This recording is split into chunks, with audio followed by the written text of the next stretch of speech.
জান্নাতি পোশাক কে সর্বপ্রথম পাবে, কে পরবে? নবী বলেন, আয়েশা রে, জান্নাতি পোশাক সর্বপ্রথম আমি রাসূলুল্লাহ পাবো, কিন্তু আমি নবী সর্বপ্রথম পরব না।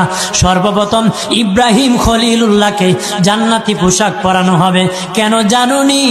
ইব্রাহিম নবীকে নমরুদের আগুনে যখন ফেলে দেওয়া হয়েছিল, দুনিয়ার সব ছেড়ে দিয়েছিল, বাড়ি ছেড়ে দিয়েছিল, সম্পদ ছেড়ে দিয়েছিল, মা বাবা ছেড়ে দিয়েছিল, এমনকি গায়ের জামা যখন খুলে নেয়, ইব্রাহিম কয়েক কাপড় ছেড়ে দিতে পারি, আমার আসমানের মালিককে ছেড়ে দিতে পারি না। ওই দিন আল্লাহ ইব্রাহিমের সাথে অঙ্গীকার করেছিল, ইব্রাহিম আজকে তোমাকে সকলের সামনে উলঙ্গ করে লজ্জায় ফেলে দিয়েছি ইব্রাহিম, তারপরে তুমি আমাকে ছাড়ো নাই।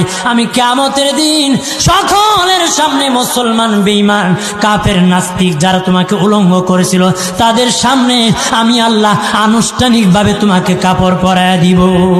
মা বলেন, সন্তান তোর চিন্তা আমার ঘুম নাই, তুমি কত আরামে খাও আর ঘুমাও, বাবায় ঘুমায় না, মা ঘুমায় না। ওরে ঘরের মধ্যে কত মেহমান, মা রান্না করে খাওয়ায়, কিন্তু একটা ভালো গোশতের টুকরা মা মুখে দেয় না, কারণ অন্তরে মোহাব্বত, আমার সন্তান না জানি না খাইয়া ঢাকায় কষ্ট করে। ও আল্লাহর বান্দারা,